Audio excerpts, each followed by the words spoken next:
সমবয়সী এবং অনুজ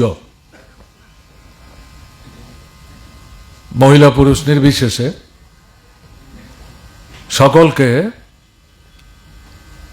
আন্তরিকভাবে প্রীতি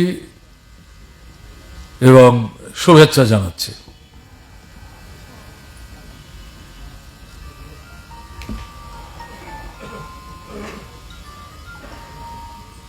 (1975) সালের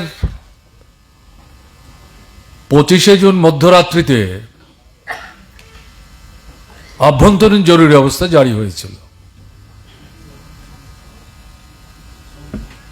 ইতিহাস ঘেঁটে যেটা দেখা যায়,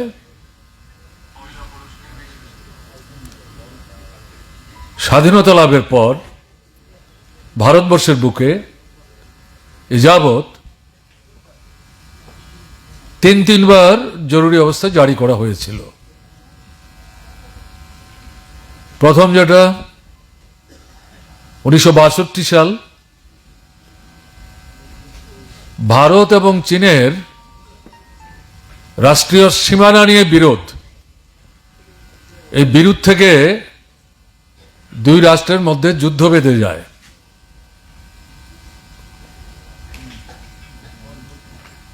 এই প্রেক্ষাপটে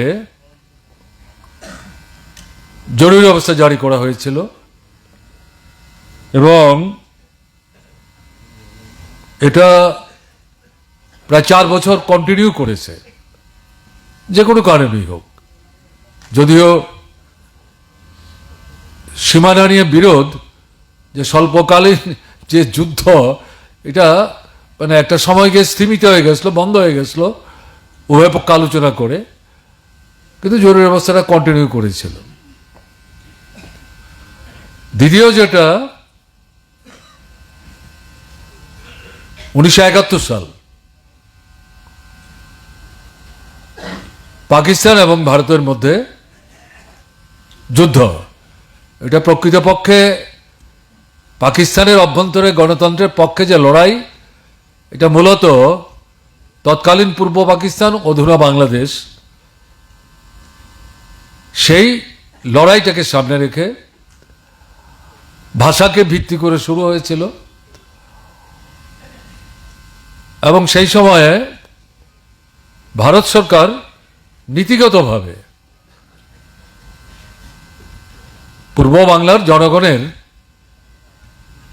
স্বাধীন বাংলার স্লোগানকে সামনে রেখে বিকল্প রাষ্ট্র গঠনের যে লড়াইটা, তাকে নৈতিকভাবে সমর্থন করেছিল এবং ধীরে ধীরে সেখানে যুদ্ধকেও মদদ দেওয়ার ক্ষেত্রে ভূমিকা নিয়েছিল। যদিও তার জন্য সেদিন চাপ দিতে হয়েছে ভারতবর্ষের ভেতর থেকেও। আমার এখনো মনে আছে, আমরা তখন কলেজে পড়াশোনা করি, আগরতলা সহ ত্রিপুরায় কেন ইন্দিরা গান্ধীর সরকার বাংলাদেশের এই মুক্তিযুদ্ধকে সমর্থন করে মাঠে নামছে না, তার জন্য, তার উপর আমরা চাপ সৃষ্টি করার জন্য মিছিল, মিটিং, সমাবেশ ইত্যাদি সংগঠিত করেছিলাম এবং ছাত্ররা একটা গুরুত্বপূর্ণ ভূমিকা নিচ্ছিল। আমি ত্রিপুরার কথা বলছি। সেই সময় জরুরি অবস্থা, ইন্দিরা গান্ধী প্রধানমন্ত্রী, বেশি দিন চলেনি। 71-এর শেষের দিকে, সম্ভবত নভেম্বরে, এবং 72-এ গিয়ে এটা মার্চে এটা প্রত্যারিত হয়। কাজে এই দুটো ক্ষেত্রে যেটা অভিজ্ঞতা, সেটা বাইরে থেকে আমাদের দেশের ভেতরে সমস্যা তৈরি করার প্রশ্নের সাথে জরুরি অবস্থা জারির একটা বিষয় ছিল, তার প্রাসঙ্গিকতাকে অস্বীকার করার কিন্তু কোনো সুযোগ নাই। কিন্তু 75-এর 25শে জুন মধ্যরাত্রিতে যে জরুরি অবস্থা, তাতে ক্যাটাগরিক্যালি যেটা বলা হয়েছে ইন্টারনাল ইমার্জেন্সি, সেটা 75-এর 25শে জুন মধ্যরাত্রিতে সম্ভবত 12টা 5 হবে, এবং 77-এর 21শে মার্চ এই জরুরি অবস্থা শেষ পর্যন্ত প্রত্যাহারিত হয়। পরিস্থিতিটা কি শুনছিলেন, কমরেড মানিক দে তার যতটা স্মরণে আছে কিছু কিছু বলবার চেষ্টা করেছেন, আমি বিস্তৃত যাচ্ছি না। বহিঃশত্রুর দিক থেকে কোনো আক্রমণের বিষয় ছিল না। মূল সমস্যা ছিল ছাত্র আন্দোলন তীব্রভাবে বিকশিত হচ্ছিল ক্যাম্পাসে ক্যাম্পাসে, ইউনিভার্সিটিতে, কলেজে। এটা শুধু শিক্ষাগত প্রশ্ন না, সামগ্রিকভাবে দেশের আভ্যন্তরীণ বিষয় নিয়ে। টাকার দাম কমছিল, জিনিসের দাম বাড়ছিল, মুদ্রাস্ফীতি দেখা দিচ্ছিল, দারুণভাবে অর্থনৈতিক ক্ষেত্রে সাধারণ মানুষের জীবনে বিপর্যয় সৃষ্টি করেছিল। বেকার সমস্যা তীব্র থেকে তীব্রতর হচ্ছিল, স্বাভাবিক কারণে একদিকে ছাত্র আরেকদিকে যুবক, তারা ময়দানে লড়াই করছেন। দুর্নীতি, স্বজন পোষণ, এটা তৎকালীন কংগ্রেস সরকারের অঙ্গের ভূষণে পরিণত হয়েছিল, সমার্থক হয়ে গেছিল। এবং এর পাশাপাশি রাজনৈতিক সমস্যা তৈরি হচ্ছিল, কারণ এই বিষয়গুলোকে ভিত্তি করে রাজ্যে রাজ্যে লড়াই হচ্ছে। এবং এই লড়াই এটা নির্দিষ্ট জনগোষ্ঠীর মধ্যে সীমাবদ্ধ থাকলো না, সাধারণ জনগণ তারাও এর মধ্যে যুক্ত হয়ে যাচ্ছিলেন। তাতে করে গিয়ে দেখা যাচ্ছিল শাসক কংগ্রেস দলের যেই সমস্ত রাজ্যগুলিতে সরকার ছিল তারাই অধিকাংশ ছিলেন, অধিকাংশ প্রায় সমস্ত রাজ্যেই, তার মধ্যে কোনো কোনো রাজ্যে তাদের সরকার টিকিয়ে রাখাই তখন সমস্যা হয়ে গেছিল। এবং কোনো কোনো রাজ্যে সেই সরকার পদত্যাগ, ক্ষমতা ছাড়ো, এরকম স্লোগান নিয়েও লড়াই হচ্ছিল। এই ধরনের একটা অস্থির পরিস্থিতি, পরিবেশ। এবং এর মধ্যে যেটা হলো ৭৫-এর সম্ভবত 12 কি 13 জুন এলাহাবাদ হাইকোর্ট রায় দিলেন, রায়বেরিলিতে ইন্দিরা গান্ধীর যে নির্বাচনের মধ্য দিয়ে এশিয়ার মুক্তি সূর্যের স্লোগান দিয়ে বাংলাদেশের মানে পূর্ব পাকিস্তানের যুদ্ধকে সমর্থন করে বাংলাদেশের অভ্যুদয়, তারপরে তাকে এশিয়ার মুক্তি সূর্য বলে সারা ভারত এবং পৃথিবীর বিভিন্ন জায়গায় কংগ্রেস দলের তরফ থেকে ব্যাপক প্রচার সংগঠিত করার চেষ্টা করে। এবং slogan Indira is India, India is Indira, এরকম একটা জায়গায় নিয়ে গিয়ে সেই বিধানসভা লোকসভার নির্বাচনে জয়যুক্ত হয়েছিলেন। তাতে তার বিরুদ্ধে মামলা হয়। এলাহাবাদ হাইকোর্ট সেই মামলার শুনানি শেষ করার পর তারা রায় দিলেন, ইন্দিরা গান্ধীর যে নির্বাচনটা তিনি প্রশাসন অন্যায়ভাবে ব্যবহার করেছেন, ন্যায় নীতির বাইরে গিয়ে, এবং এই জয়কে তারা বাতিল করে দিয়েছেন। শুধু বাতিল না, বাতিল করার সঙ্গে সঙ্গে বললেন যে আগামী একটা নির্দিষ্ট সময় উল্লেখ করে সম্ভবত 5 কি 6 বছর তিনি কোনো নির্বাচনে দাঁড়াতে পারবেন না। এই সিদ্ধান্ত পর্যন্ত এলাহাবাদ হাইকোর্ট থেকে বলা হয়। এই বুঝতেই পারছেন পরিস্থিতিটা কি, একটা ভোলাটাইল পরিস্থিতি। এবং সারা ভারতবর্ষে স্লোগান উঠতে শুরু হলো, ইন্দিরা গান্ধী অবিলম্বে পদত্যাগ করো। এখন সেই সময় শ্রীমতী গান্ধীর পরামর্শদাতাদের মধ্যে 2 জন গুরুত্বপূর্ণ, একজন হচ্ছে সঞ্জয় গান্ধী, তার কনিষ্ঠ পুত্র, আরেকজন হচ্ছে পশ্চিমবাংলার সিদ্ধার্থ শঙ্কর রায়, যিনি পশ্চিমবাংলায় রিগিং করে কি করে ক্ষমতা দখল করতে হয় বা টিকে থাকতে হয় সারা দেশের সামনে কংগ্রেস দলের পক্ষে তিনি তার উদ্গাতা পথপ্রদর্শকের ভূমিকা নিয়েছিলেন। এবং ইন্দিরা গান্ধী বাছাই করে তাকে পশ্চিমবাংলায় পাঠিয়েছিলেন। বামপন্থীদের, কমিউনিস্টদের যে উত্থান, জ্যোতি বসুকে সামনে রেখে বুঝতে পারছিলেন এটার মধ্যে এটা ভবিষ্যতের ইতিবাচক যে সম্ভাবনা তার ইঙ্গিত বহন করছে, কাজে এটাকে শুরুতেই দমিয়ে দিতে হবে। কাজে এটা দমাতে গেলে পর পশ্চিমবাংলায় তৎকালীন সময়ে কংগ্রেস দলের যা নেতৃত্ব তার উপর সেভাবে আস্থা রাখতে পারছিল না। সিদ্ধার্থ শঙ্কর রায় বঙ্গভাষী, পশ্চিমবাংলার লোক, এখানকার সমস্ত পরিস্থিতির সঙ্গে পরিচিত, জাতীয় রাজনীতির সঙ্গে যুক্ত, কেন্দ্রের মন্ত্রী ছিলেন, তাকেই বাছাই করে পাঠিয়েছিলেন। এই দুজনের সঙ্গেই তখন কথাবার্তা, পরামর্শ ইত্যাদি, এবং পরবর্তী সময় বিভিন্ন পত্রপত্রিকায় দেখা গেছে এই যে আভ্যন্তরীণ জরুরি অবস্থা জারি করার বিষয়ে এই সিদ্ধার্থ শঙ্কর রায়ের নামই পত্রপত্রিকায় প্রকাশ করে বলা হয়েছে এটা তারই পলিটিক্যাল অ্যাডভাইস ছিল। এটা কতটা সত্য আমরা জানি না, আমি পত্রিকার কথা এখানে উল্লেখ করার চেষ্টা করছি। এই যে পরিস্থিতিতে গিয়ে জরুরি অবস্থা জারি করলেন এবং দেখা গেল জয়প্রকাশ নারায়ণ থেকে শুরু করে মোরারজি দেশাই, কংগ্রেসের নেতা, কেন্দ্রের মন্ত্রী ছিলেন, আরো অনেক রাজ্যের তৎকালীন উঠতি অকংগ্রেসী একটু প্রগতিশীল গণতান্ত্রিক ভাবনা চিন্তা নিয়ে পার্টি সংগঠন ইত্যাদি করেন।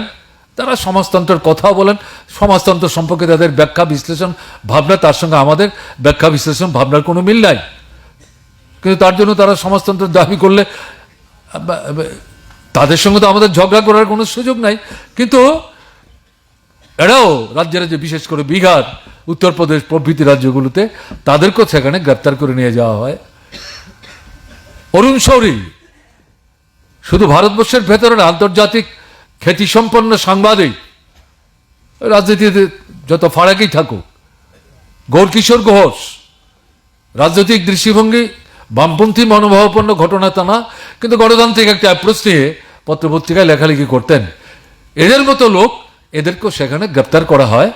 এবং পরবর্তী সময় তথ্য থেকে যেটা দেখা যায়, সারা ভারতবর্ষে 35,000-এর বেশি মানুষকে জরুরি অবস্থা ঘোষণার পর বিভিন্ন রাজনৈতিক দলের সামনের সারির নেতৃত্ব এবং সংগঠক তাদেরকে বাছাই করে করে গ্রেপ্তার করে কারারুদ্ধ করা হয়েছিল।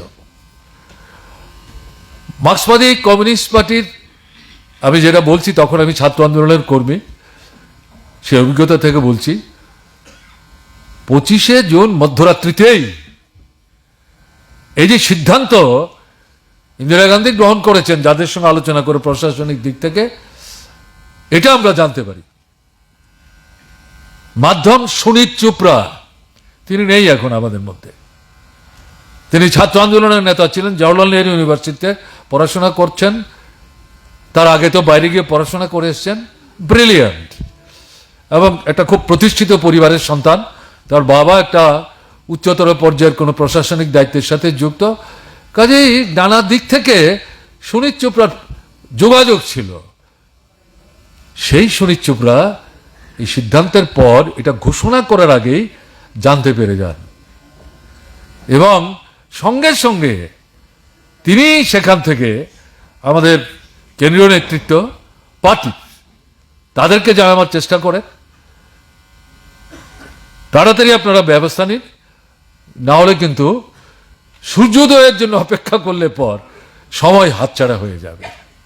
পরবর্তী সময়ে আরো বিস্তৃতভাবে বিষয়গুলি জানার সুযোগ হয়, কারণ সুনীতের সাথে পরবর্তী সময় কথাবার্তার মধ্য দিয়ে এগুলি জানা যায়। সে তো ডিটেলের নাম টাম কখন কোথায় কিভাবে এসেছে সব তিনি বলার চেষ্টা করেছেন। সুনীত আজকে আমাদের মধ্যে নেই, কিন্তু এটাই তো ইতিহাস।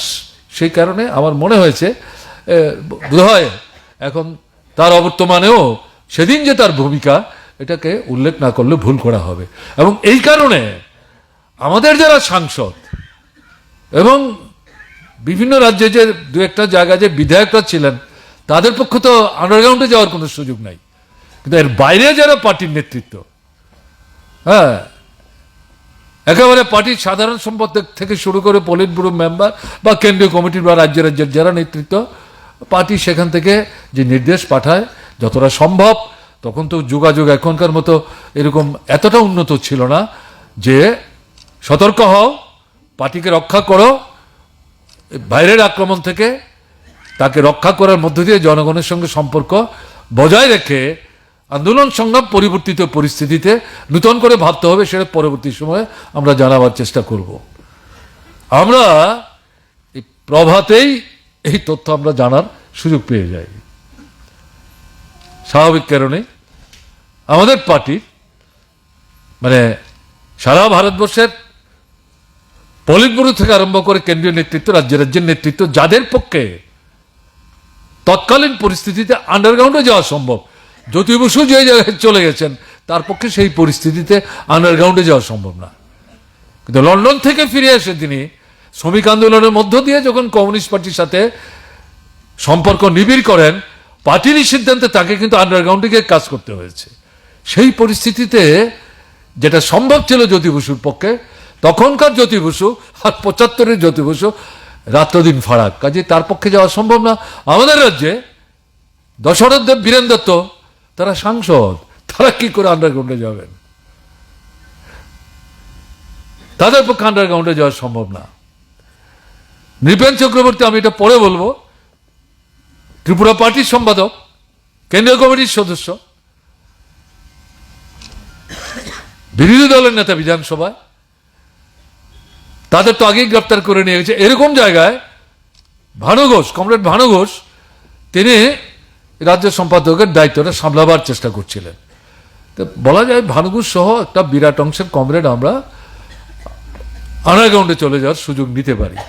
ফলে এরকম একটা পরিস্থিতির মধ্যে আকস্মিকভাবে জরুরি অবস্থা জারি হতে পারে এরকম ভাবনা কিন্তু অনেকের মধ্যেই ছিল না। আক্রমণ তীব্র হচ্ছে, তীক্ষ্ণ হচ্ছে, ব্যাপক হচ্ছে, একটা স্বৈরাচারী চেহারা নিচ্ছে, অত্যাচারী চেহারা নিচ্ছে, সব ঠিক আছে, কিন্তু লড়াইও চলছে, সমানে সমানে যুদ্ধছে, কিন্তু এরকম একটা জায়গায় চলে যাবে এটা কিন্তু তখন মনে হয়নি। কিন্তু এই আক্রমণটা সেখানে চাপিয়ে দিল। এবং শুধু তা না, এই আক্রমণ মানে জরুরি অবস্থা জারি করে 42তম সংবিধান সংশোধন করে প্রথম যে জায়গাটা গেল, প্রধানমন্ত্রী এবং স্পিকার পার্লামেন্টের নির্বাচিত হওয়ার পরে এই দায়িত্বে যারা বৃত হবেন তাদের ইলেকশন ইত্যাদি নিয়ে কোনো চ্যালেঞ্জ করা যাবে না, কোনো কোশ্চেন রেজ করা যাবে না। তার মানেটা কি? এটাই তো ইন্দিরা গান্ধী তো বিরুদ্ধে তো এটাই সিদ্ধান্ত, কেমন না? কাজে প্রথমেই 42nd অ্যামেন্ডমেন্টের এই জায়গাটা কিন্তু যাওয়ার চেষ্টা করে, সেন্সরশিপ চালু করে, মিডিয়াকে কন্ট্রোল করার চেষ্টা করে, আন্দোলন সংগ্রাম তাকে নিয়ন্ত্রণ করার চেষ্টা করে, এবং পত্রপত্রিকায় শুধু এডিটোরিয়াল না, সংবাদ যেমন তারা সেন্সর করছিল, কোন ছবি ছাপা হবে, কেন ছাপা হবে না, কোনটা ছাপা যাবে না, এটার উপরে পর্যন্ত নিয়ন্ত্রণ করছিল। বিদেশ থেকে যে নিউজ আসছে সেগুলো ছাপার আগেও সেন্সরশিপ সেখানে চালু হয়েছিল। এবং পর্যায়ক্রমে একটা সময় গিয়ে দেখা গেল ফিল্ম ইন্ডাস্ট্রির উপরেও সেন্সরশিপ চালু করলো। যে কোনো সিনেমা সেখানে তৈরি করা যাবে না, সিনেমা শো করা যাবে না, এটার উপরে একটা পর্যায়ে গিয়ে সেখানে সেন্সরশিপ চালু করেছিল। আমি সংক্ষেপে কয়েকটা বিষয় উল্লেখ করলাম। তার থেকে বুঝতে পারছেন যে আক্রমণটা মানে কতটা ব্যাপক এবং গভীরতর করে মানুষের মুখ সেখানে জবরদস্তি করে বন্ধ করে দেওয়ার ব্যবস্থা হয়েছিল। অর্থাৎ জনগণের উপর আস্থা এবং বিশ্বাস হারালে পর শাসক কোন জায়গায় যেতে পারে। যে ভদ্রমহিলা 4 বছর আগে এশিয়ার মুক্তি সূর্যের স্লোগান দিয়ে যাকে মাথায় নিয়ে গোটা ভারতবর্ষের মানুষ নাচানাচি করেছে, অবশ্যই কমিউনিস্টরা না, সেই ভদ্রমহিলাকে 4 বছরের মাথায় ছুঁড়ে ফেলে দিচ্ছে। এরকম জায়গায় অস্তিত্ব রক্ষা করার জন্য তাকে এরকম আক্রমণাত্মক ব্যভিচারী পদক্ষেপ সেখানে নিতে হয়েছে। সিরিয়াস। তখন আমাদের দেশের মধ্যে মানে যে একটা মানে অগ্নিস্ফুলিঙ্গ জ্বলছিল, এরকম পরিস্থিতিতে যে জরুরি অবস্থা, স্বাভাবিক কারণে পরবর্তী পর্যায়ে ইমিডিয়েটলি তার বিরুদ্ধে ব্যাপক আন্দোলন সংগঠিত করা সহজ ছিল না, কঠিন ছিল। এবং নেতৃত্ব তখন জেল থেকে বাইরে রেখে জনগণের সঙ্গে সম্পর্ক রক্ষা করে এই আক্রমণটাকে কি করে মোকাবেলা করা যায় আলাপ আলোচনা করে সেখানে নতুন ধারা, নতুন পদ্ধতি ঠিক করার জন্য সময় লাগে, এটা স্বাভাবিক। কাজে চট করে এটা তৎক্ষণাৎ কিছু আরম্ভ করার সুযোগ ছিল না। এখন এর পাশাপাশি আমি যেটা বলবো যে আমাদের ত্রিপুরায় 75-এর 25শে জুন মধ্যরাত্রিতে জরুরি অবস্থা জারি হলেও জরুরি অবস্থা জারির পর যে আক্রমণগুলো শ্রীমতী ইন্দিরা গান্ধীর নেতৃত্বে কেন্দ্রের সরকার সারা ভারতবর্ষের বুকে চাপিয়ে দেওয়ার চেষ্টা করেছে, আমাদের ত্রিপুরায় তার আগে থেকেই জরুরি অবস্থার অত্যাচারী আক্রমণ তীব্র থেকে তীব্র হচ্ছিল কংগ্রেসের দুঃশাসনে। 1972 সালের বিধানসভা নির্বাচন পূর্ণরাজ্যে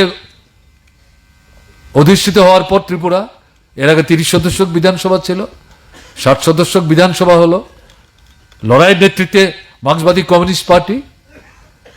সেই নির্বাচনে প্রথম 60 আসনের বিধানসভা নির্বাচন, তাতে 41টা আসন কংগ্রেস জেতে, একটা আসন কংগ্রেসের সমর্থনে সিপিআই জেতে বিলোনিয়া শহর, 42টা কংগ্রেস জেতে 7 আসনের মধ্যে।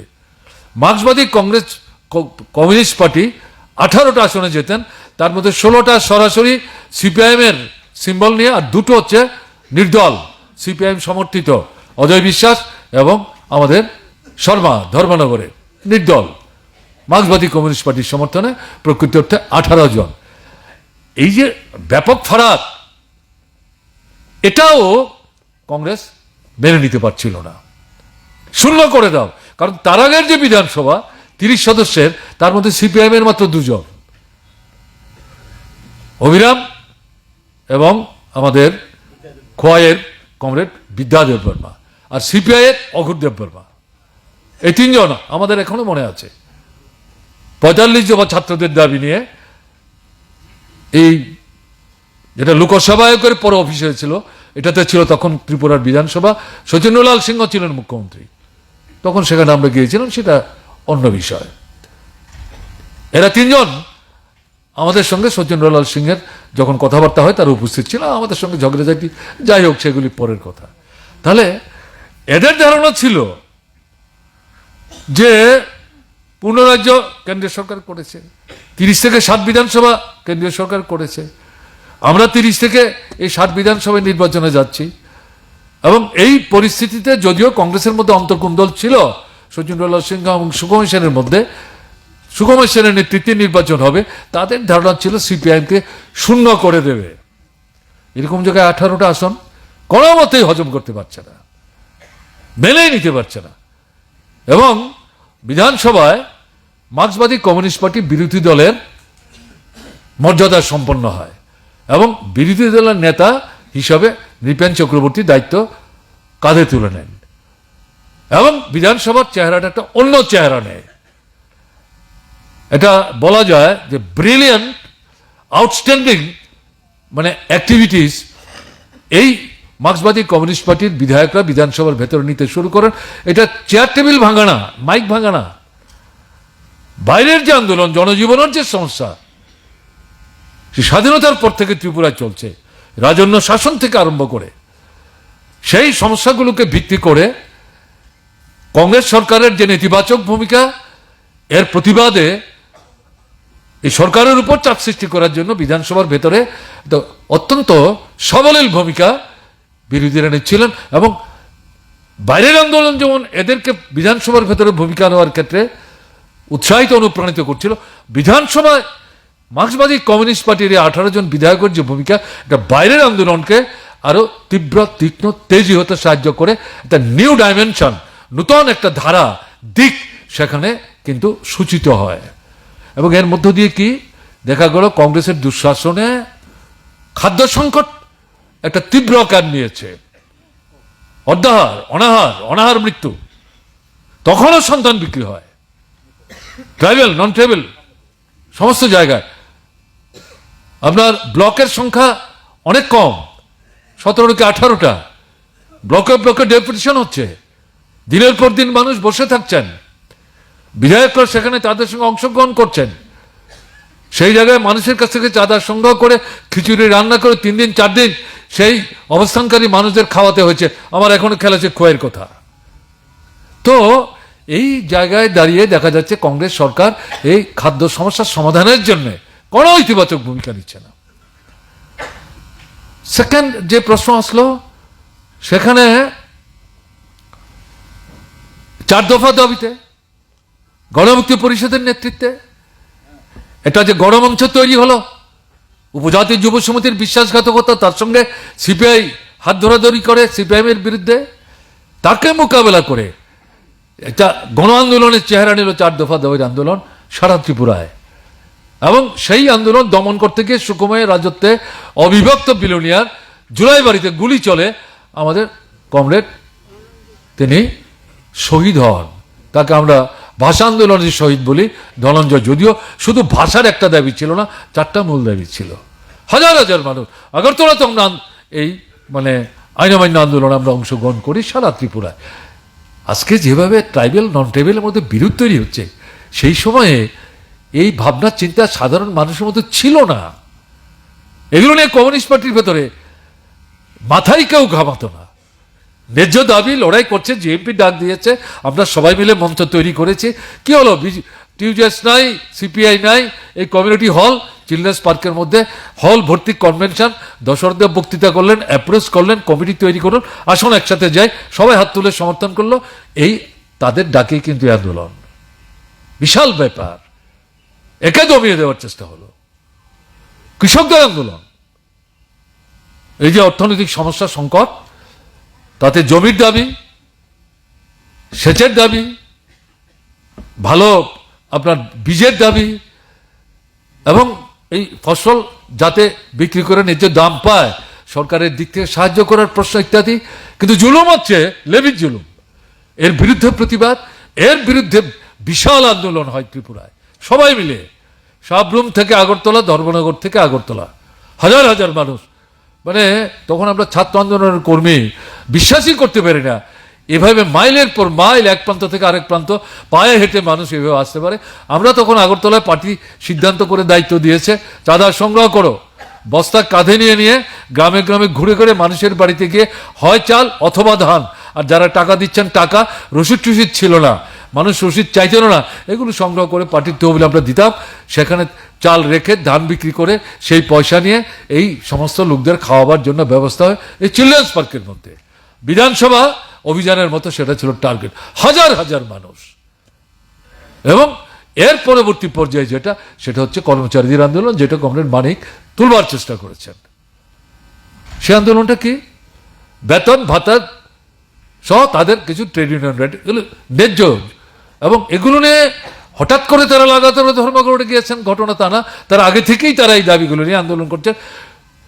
সেখানে শচীন্দ্রলাল সিংহের সময়ে এবং সুকুমার সেনগুপ্তের সময়ও, কিন্তু শচীন্দ্রলাল সিংহ তো তার সঙ্গে কিছু কথাবার্তা বলা যেত, হ্যাঁ, তাকে সামনাসামনি গালাগালি করলো হজম করতেন, কিন্তু সুকুমার তো সেই মানুষ না। আপনারা শুনছিলেন না যে মোটর শ্রমিকদের ধর্মঘট, সেই ধর্মঘটে আমরা ছাত্ররা গুরুত্বপূর্ণ ভূমিকা নিয়েছি, কেমন না? আমার এখনো মনে আছে, তখন তো আলাদা করে তাদের শ্রমিকদের সংগঠন হয়, কারণ আনন্দমার্গীরা এই ট্রাকদের যে অ্যাসোসিয়েশনটা দখল করে মানিকসম সেটা কন্ট্রোল করছিলেন। আমাদের এখনো মনে আছে যে মুখ্যমন্ত্রীর সঙ্গে মিটিং করতে গেছেন, টেবিলের উপর পা তুলে দিয়ে 2জন শ্রমিক নেতাকে বলছেন এখন আন্দোলন তুলো। ভাবতে পারেন এটা হতে পারে? যতই তোমার পরিচিত হোক, তুমি মুখ্যমন্ত্রী, তাদের দেখেছ তারা প্রতিনিধিত্ব করছে, পায়ের উপর পা তুলে টেবিলের উপর পা রেখে, হ্যাঁ, এইভাবে তুমি হুমকি দিচ্ছ।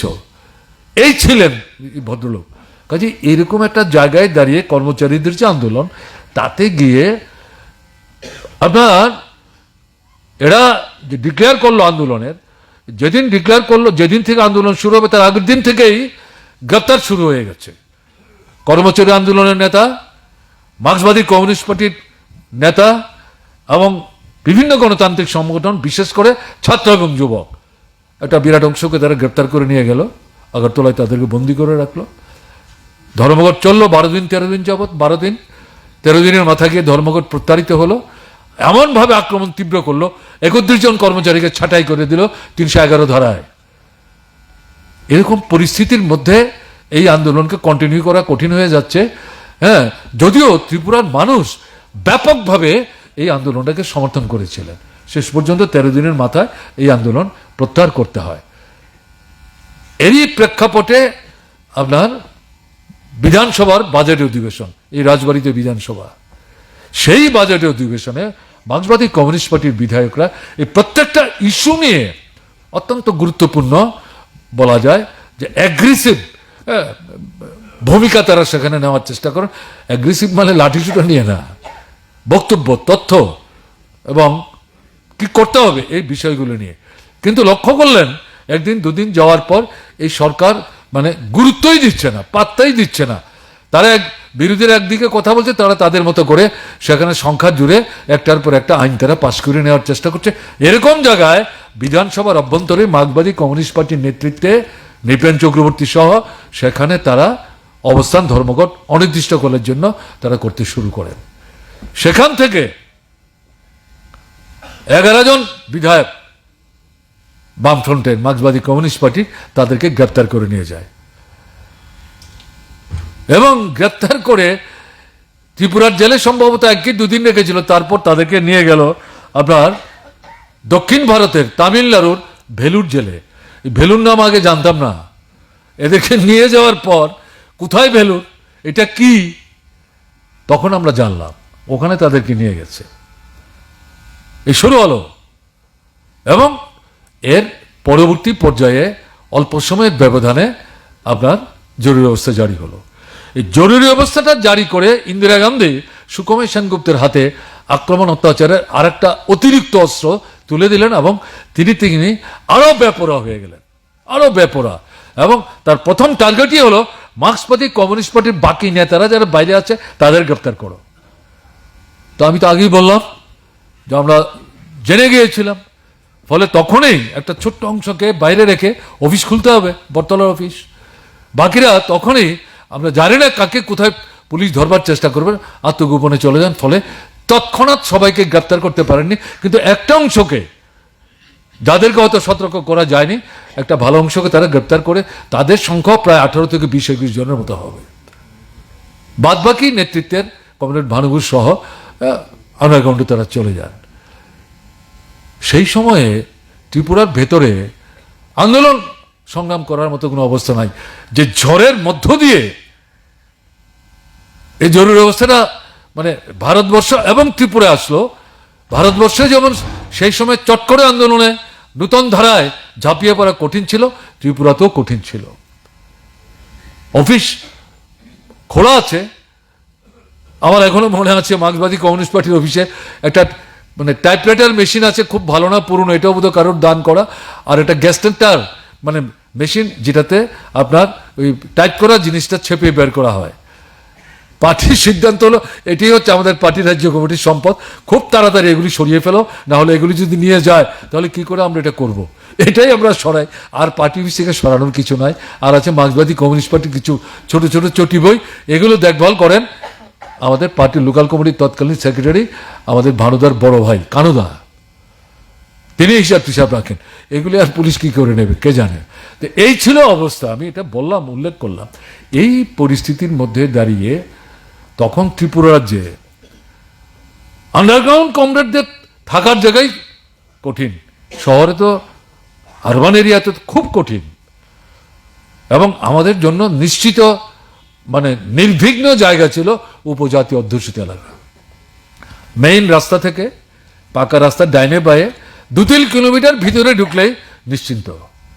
গান গেয়ে গিয়েও আপনি রাত্রিবেলা যদি চলেন কিছু আপত্তি নাই, পুলিশই সেখানে যেতে ভয় পায়। রাস্তাও নাই, ঘাটও নাই, গাড়িও চলে না।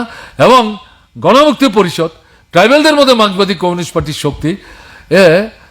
শক্তি মানে তারা হয়তো ভীত সন্ত্রস্ত হয়ে এটা অতিরঞ্জন করে দেখবার চেষ্টা করতো বলে পুলিশের তরফ থেকে ট্রাইবেল এলাকায় গিয়ে খুব বেশি গোলমাল তারা করার চেষ্টা করতো না। ফলে আমাদের অধিকাংশ ক্ষেত্রে বেশিরভাগ আত্মগোপনকারী কমরেডদেরকে এই ট্রাইবেল এলাকার মধ্যে সময় কাটাতে হয়েছে। এবং আপনাদের জানার জন্য বলছি, আজকে যেটা গুরুত্বপূর্ণ, সেই সময়ে এই ট্রাইবেল এলাকাতেই পার্টি রাজ্য কমিটির মিটিং করতে হতো। মিটিংয়ের 3 দিন আগের থেকে লোকদের আমাদের জড়ো করতে হতো নানা পদ বেয়ে, এবং সেই মিটিংটা রক্ষা করতেন আমাদের তৎকালীন শান্তি সেনা।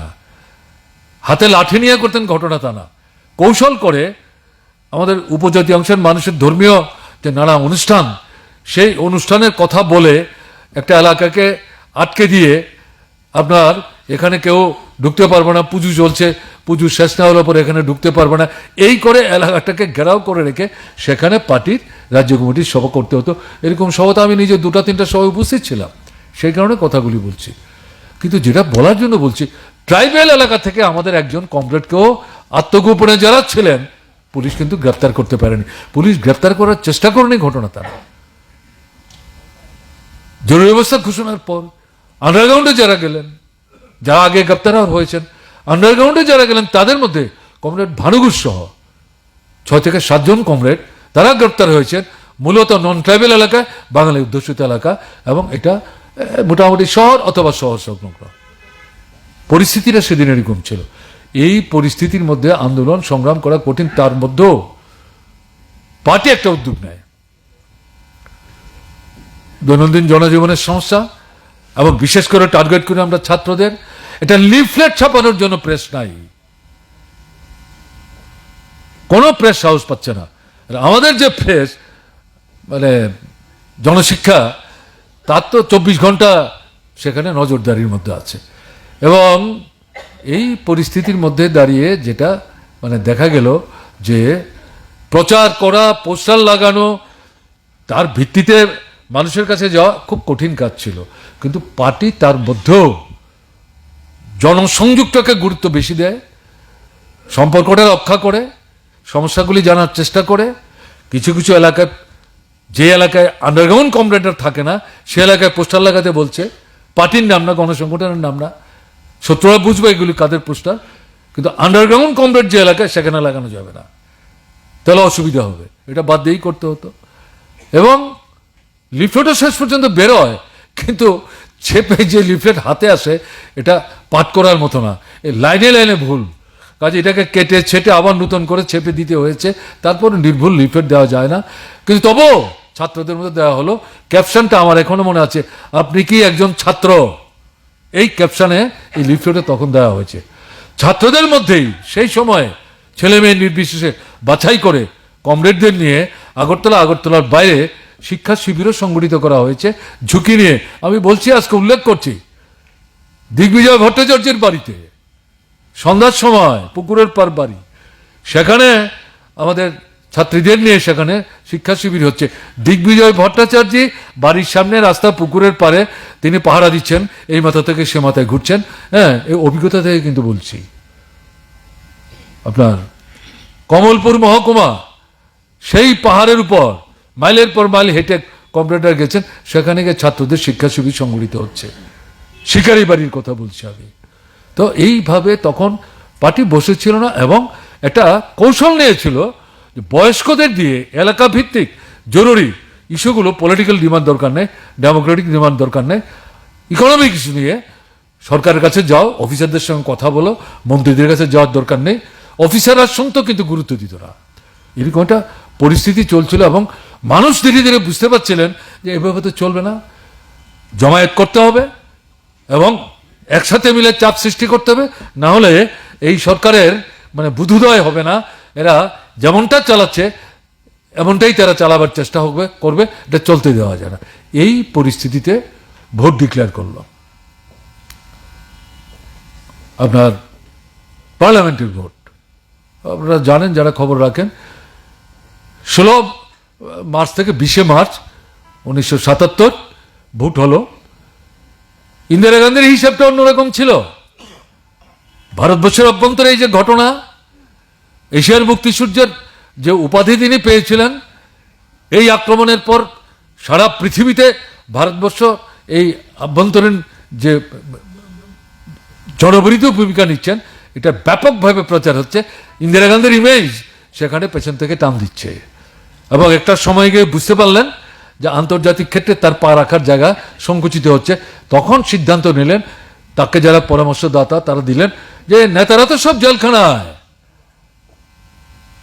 অকস্মাৎ নির্বাচন ঘোষণা করুন, এবং এই অবস্থাতে তারা বেরুলেও এই ভোটে খুব বেশি কিছু করতে পারবে না, আপনি একটা বিশাল সংখ্যা নিয়ে জিতে আবার মানে সরকারে ফিরে আসবেন, প্রধানমন্ত্রী হবেন, আন্তর্জাতিক ক্ষেত্রে সুনাম সুখ্যাতি যেটাতে টান ধরেছে এর থেকে বেরিয়ে আসতে পারবেন।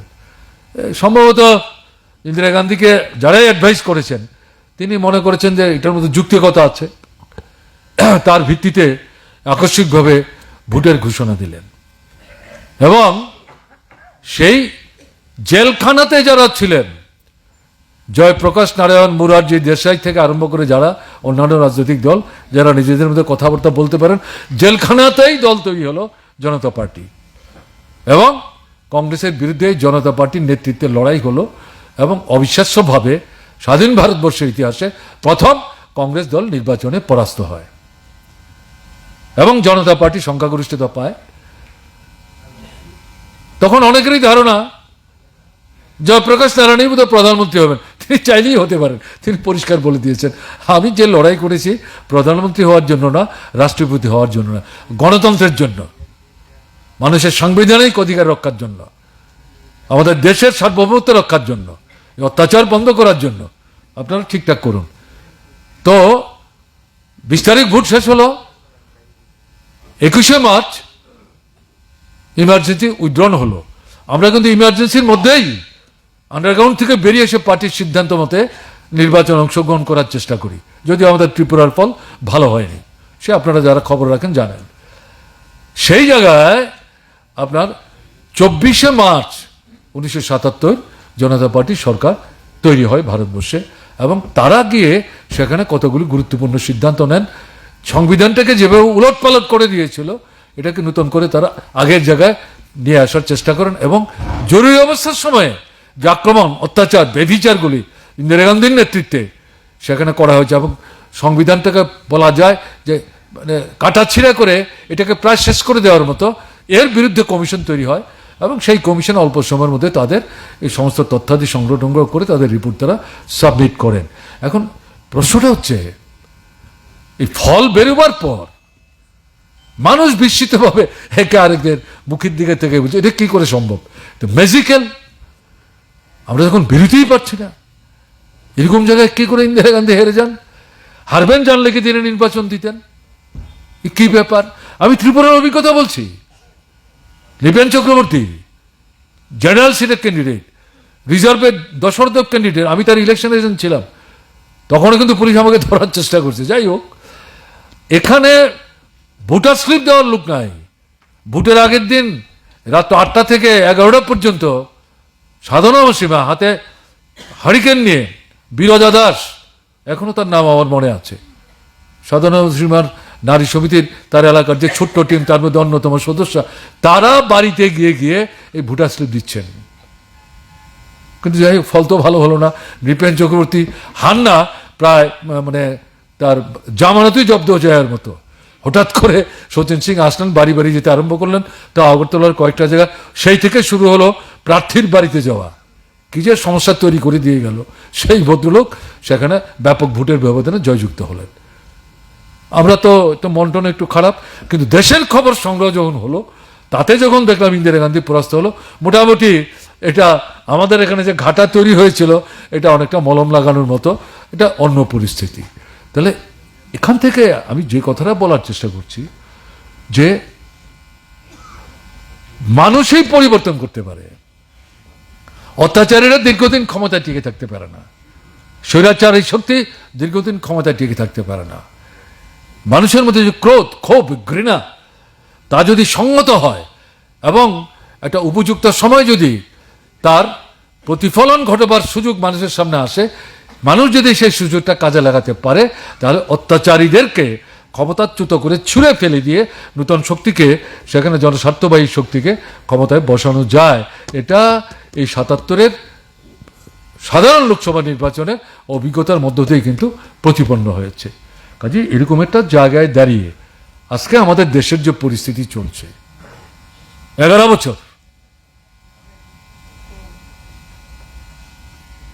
আরএসএস এর নেতৃত্ব এবং নিয়ন্ত্রণে প্রধানত বিজেপি দলের যে সরকার ভারতবর্ষে চলছে, ধীরে ধীরে প্রথম থেকেই তারা গণতন্ত্রকে ধ্বংস করতে শুরু করেছেন, এই কথা বলছি না। ধীরে ধীরে আক্রমণ করতে করতে করতে করতে এমন একটা জায়গায় তারা 11 মাসের ব্যবধানে ভারতবর্ষকে নিয়ে এসছে যে এটা জরুরি অবস্থার সময়ে যে যে ব্যবস্থাগুলি ইন্দিরা গান্ধী গ্রহণ করেছিলেন, এগুলো জরুরি অবস্থা আনুষ্ঠানিকভাবে ঘোষণা না করে আমাদের দেশের বর্তমান প্রধানমন্ত্রীর নেতৃত্বে বিজেপি সরকার পর্যায়ক্রমে সেই জিনিসগুলি কিন্তু তারা কার্যকরী করার চেষ্টা করছেন।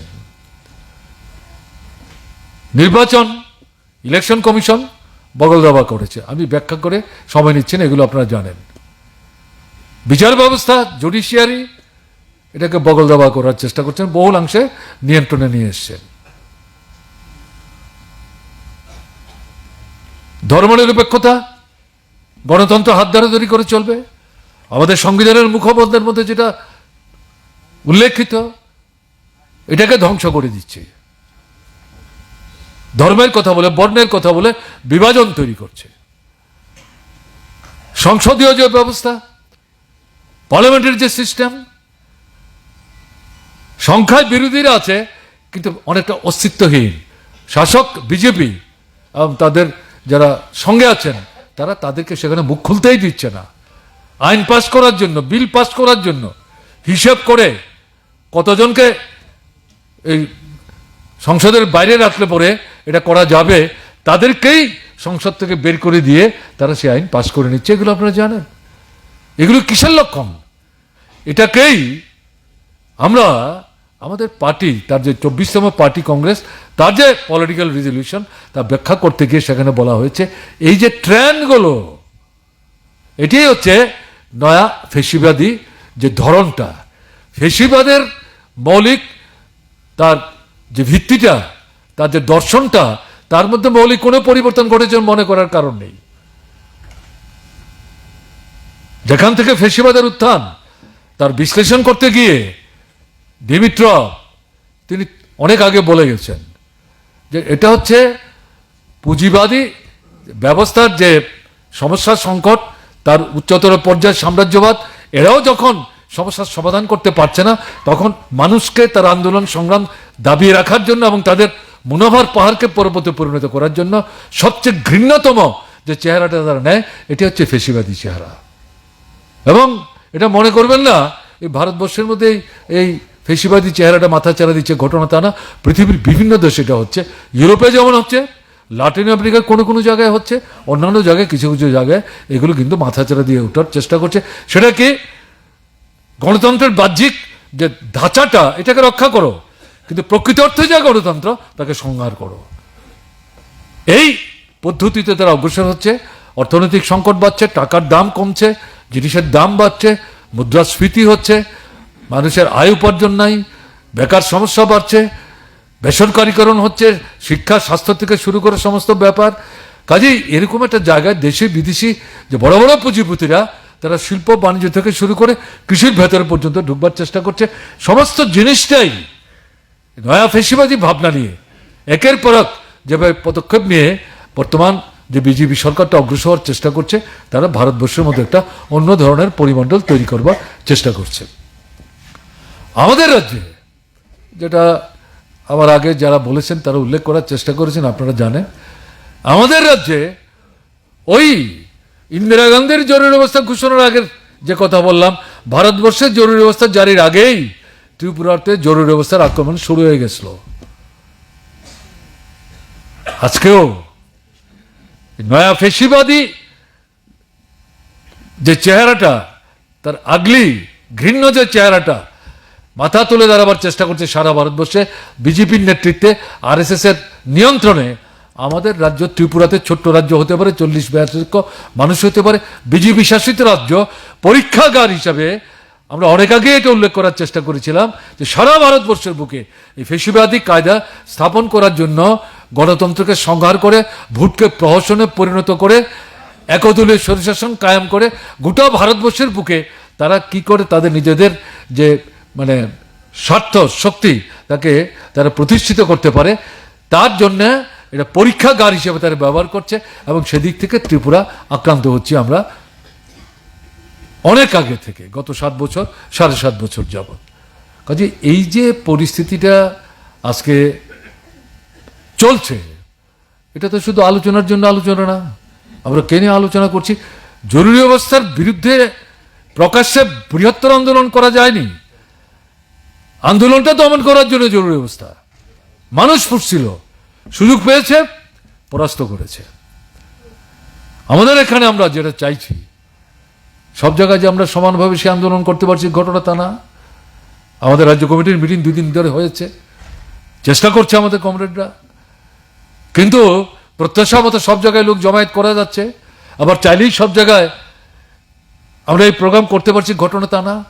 এবং ইদানিং লক্ষ্য করছেন এই কিছু কিছু ক্ষেত্রে আমাদের যে নড়াচড়া শুরু হয়েছে, এটাই সহ্য করতে পারছে না। গত 1 মাস 1.5 মাসের মধ্যে একটার পর একটা জায়গায় এই বিজেপি তারা আক্রমণ কেন্দ্রীভূত করছে। আমাদের অনেকের ধারণা হয়েছিল আক্রমণ যখন আস্তে আস্তে কমছে বোধহয় আর তারা আক্রমণ করবে না, তাদের বোধহয় বুধোদয় হয়েছে, আমরা বোধহয় এখন যা চাই তাই বোধহয় আমরা করতে পারবো। কিন্তু আমরা সতর্ক করার চেষ্টা করেছিলাম, এটা সাময়িক, লক্ষ্য রাখুন, নজর রাখুন, সুযোগটা কাজে লাগিয়ে আমাদের অগ্রসর হওয়ার চেষ্টা করতে হবে। এখন দেখা গেল এই যে পূর্বানুমান, এটা কিন্তু আস্তে আস্তে বাস্তবায়িত হচ্ছে। আগামী দিনে এটা আরো বাড়তে পারে, কিন্তু বাড়বো বলে কি আমরা হাত গুটিয়ে নেব? তাহলে পরে আমাদের সমস্যার সমাধান কি করে হবে? কাজে এই জায়গায় দাঁড়িয়ে এটা শাসক দলের শক্তির লক্ষণ না, এটা দুর্বলতা। জনগণের উপর আস্থা হারিয়ে জনগণ যখন সরকারের জনবিরোধী ভূমিকার বিরুদ্ধে একটু একটু মুখ খোলার চেষ্টা করছে, নামে বেনামে পোস্টার দিচ্ছে, এখানে সেখানে 2-একটা প্রচারপত্র বিলি করছে, এখানে সেখানে একটা অবস্থান করছে, ডেপুটেশন দিচ্ছে, এতেই তাদের মানে ভুরু কুচকে যাচ্ছে, হৃদকম্প শুরু হয়েছে, বলছে কোনো মতেই এটা সহ্য করা যাবে না। এটা শক্তি না, এটা দুর্বলতা, জনগণের উপর আস্থাহীনতা। এদিক থেকে তারা আক্রমণ করছে।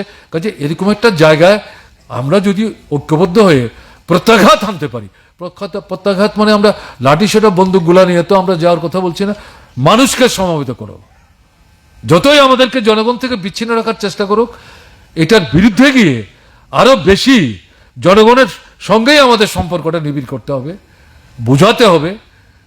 10 জনকে বুঝালে পরে প্রথম দিকে 2 জন বেরোবে, আস্তে আস্তে 3 হবে, 5 হবে, 7 হবে, 10কে বিরোধ করতে পারলাম না, কোনো জায়গায় প্রত্যাশার চাইতেও বেশি লোক হবে। এটা যত জনগণকে আমরা সমবেত করতে পারবো, তাদের মধ্যে যে ক্ষোভটা, এই ক্ষোভটাকে সংহত করতে পারবো, এই সরকারের বিরুদ্ধে আমরা মানুষের মধ্যে একটা নিবিড় সম্পর্ক গড়ে তুলে তাকে কুণ্ঠাসা করার যে সংগ্রামটা, এই সংগ্রামটাকে আরো ব্যাপকতর আমরা করতে পারবো। ততই এদেরকে কিন্তু এই অত্যাচারী যে জমানাটা তারা স্থায়ীভাবে চাপিয়ে রাখার দুঃস্বপ্ন দেখছেন, যদিও তারাও বুঝতে পারছেন এটা স্থায়ীভাবে চাপিয়ে রাখা সম্ভব না, ইতিহাস একথা বলে না। কাজে এটাকে কিন্তু পরাস্ত করে আমরা আমাদের লক্ষ্যে কিন্তু এগিয়ে যেতে পারবো। কাজে আমাদের আজকের আলোচনার মূল বিষয় হচ্ছে এটা, যে এই অভিজ্ঞতা এগুলি তৈরি করার কথা না, এগুলি ঘটনা। সেই ঘটনার নির্যাস নিয়ে আজকের পরিস্থিতিতে যা চলছে সারা ভারতবর্ষে এবং ত্রিপুরা, ভারতবর্ষের ক্ষেত্রে আমরা বলছি কি, মার্ক্সবাদী কমিউনিস্ট পার্টি তার একক শক্তি বাড়াতে হবে, জনগণের মধ্যে যেতে হবে, কৃষক এবং শ্রমিকদেরকে, তারা হচ্ছে মূল শক্তি, শ্রেণী সংগ্রাম সংগঠিত করতে হবে তাদের মধ্যে। এর মধ্য থেকে আমাদের পার্টির শক্তি বাড়াতে হবে, একক শক্তি বাড়াতে হবে, যুবকদের মধ্যে শক্তি বাড়াতে হবে, মহিলাদের মধ্যে শক্তি বাড়াতে হবে, উপজাতি, তফসিলি, ওবিসি, সংখ্যালঘু, তাদের মধ্যে শক্তি বাড়াতে হবে। শুধু মার্ক্সবাদী কমিউনিস্ট পার্টি না, বামফ্রন্ট, তার মধ্যে ঐক্যটাকে সংহত করতে হবে।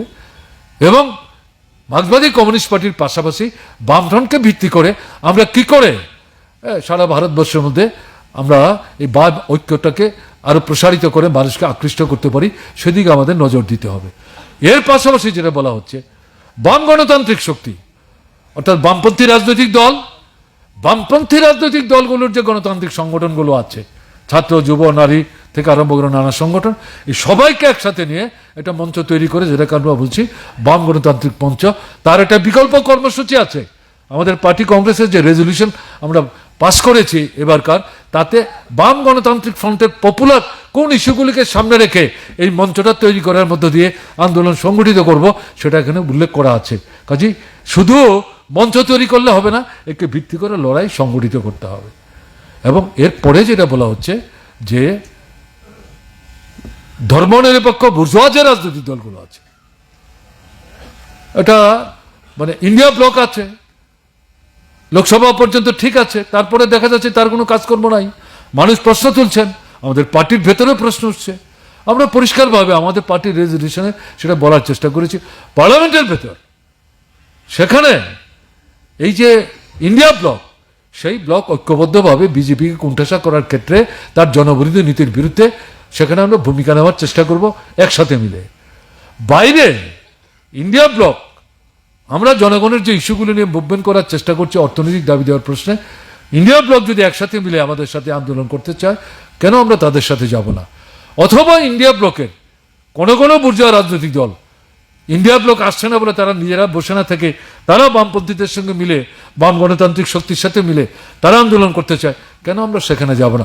অর্থাৎ একটা ব্যাপক খোলামেলা দৃষ্টিভঙ্গি নিয়ে, তো বদ্ধ দরজা বদ্ধ জানালা না, খোলামেলা দৃষ্টিভঙ্গি নিয়ে নীতিগত অবস্থানে সুদৃঢ় থেকে এই ধারায় আমাদের এই আন্দোলনগুলি তৈরি করার কথা বলা হয়েছে।